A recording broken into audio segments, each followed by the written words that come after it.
dhibaatana gaartay in la dhibaateeyay oo dhibaatadaasoo ah in la gubay tuulooyin iyo degmooyin annaga aan leenahay oo noo gaara oo beesha leedahay ama Soomaali ay leedahay oo Soomaalida u dhaxayso oo ceelal iyo dawa iyo qaybas weyn oo Soomaalida ay ku nafacdaa meesha yaal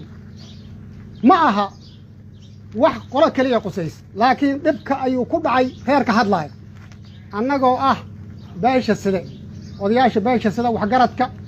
waxaan iskugu nimid dibka meesha ka dhacay cabashadiisa inaan ka cabarno ka sheegano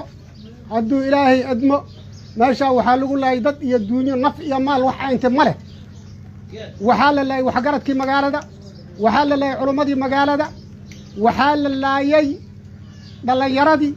waxaa la baabashay beecsharadii iyo maalkii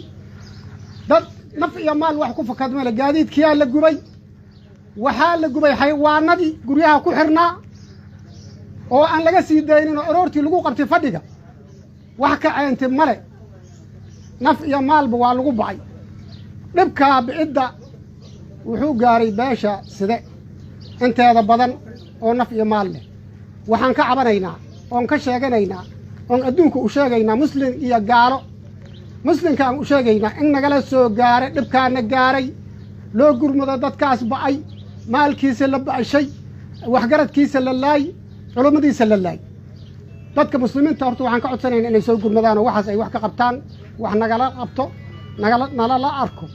dowladaha waxaan ka codsanaynaa in haddii ilaahay idmo arrintaas baaritaan lagu sameeyo haddii ilaahay idmo arrintaasu ay dhibkaasaan qabnaa oon ka cabanaynaa cabashadaasaan qabnaa waa nala dilay waa nala dhacay waa nala kufsaday wax noo dhaqan ma leh waa bartilmaameed nala aaday waayo oo ku talagal ah oo maamulka Jubbaland ciidanka hoostay as lagu sameeyey ama danab ha ahaado ama ha ahaado daraawiishta Jubbaland ama nabad sugid ha ahaato annaga kala saari mayno ciidamo hubaysan taangiyo wata qalabaysan ayaa lagu sii daayay dad shacab dadkii asaga ahay waa la dhibaateeyay dhibkaasna waxaan annaga ku eedaynaa maamulka ciidanka dariga Jubbaland eediisa xoogeeda taasaan saaraynaa marka dhibkaasaan qabnaa Soomaalida nooga gaar meesha 70 kiiloomitir ay jirtaa waddanka la maray 10 kiiloomitirba tuulaa ku taalla 10 kiiloomitirba tuulaa ku taalla lama taabanin annaga waxaan qabnaa in nala beegsaday oo si ku talagal ah naloo dilay yaanu annaga qabnaa ayna tahay meesha waa meel international magaalo weyn ceelasha ku yaala ay saddex yihiin ceelashaasu Soomaalida ay u dhaxeeyaan ilaa North Eastern dadka ka imaada ka cab cidna kama reebani cid lagu musuqmaasuqo male waa daw laga cabo oo lagu dhaqan yahay dawdaasu waxaa kordaganaay beecshara iyo maal iyo qabiil dadka imaada ay ku noolaadaan noloshii waa la baabiyay oo waxba kama dhaqan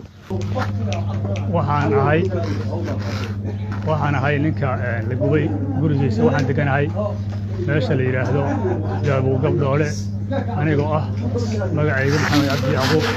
waxaa la iga gubay guri anigu aan deganaa oo 6 qol ka kooban gurigaas baqaar buu lahaa waxa igu jiray raashin aroortii baa ciidamada Jubbaland igu soo qalleen waxa intaas way codtay aroortii waa igu soo qallahay anoo saas wax tukaday aroortii baa ahayd ciidankii way hareereeyeen waxaan geysay garan mahayo gurigii indhaha la xiray albaabadii waa la soo xiray dab baa lagu dhajiyay guriga waxaan galabsadayna ma garanayo ciidankaas waxa watay nin la yiraahdo Arab dheeg nin la yiraahdo ayaa watay ciidankaas maalintii hore bay doorkii u hayeen waa la idilay gurigiina waa la gubay raashin seeja lahaay oo ku jira jawaanana waa la rartay reerkii banaanka looga soo bixiyay lacag $2,500 oo cash ah oo niman u leeyihiin waa ku jirtay halkaas naf iyo maal wixii aan lahaa halkaas ayaa lagu gubay anna waa la xiray waxaan xirnaa muddo ah 24 maalmood baan xirnaa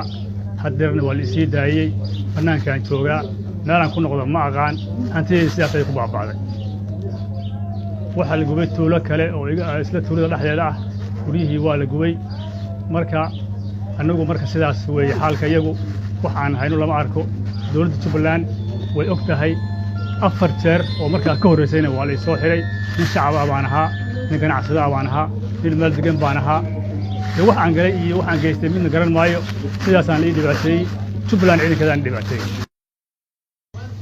waxa weeye ninkaas Maxamed Cabdiye iyo aniga waxa weeye laba ilmaadeer aan nahay dhibkiisana wuu badnaa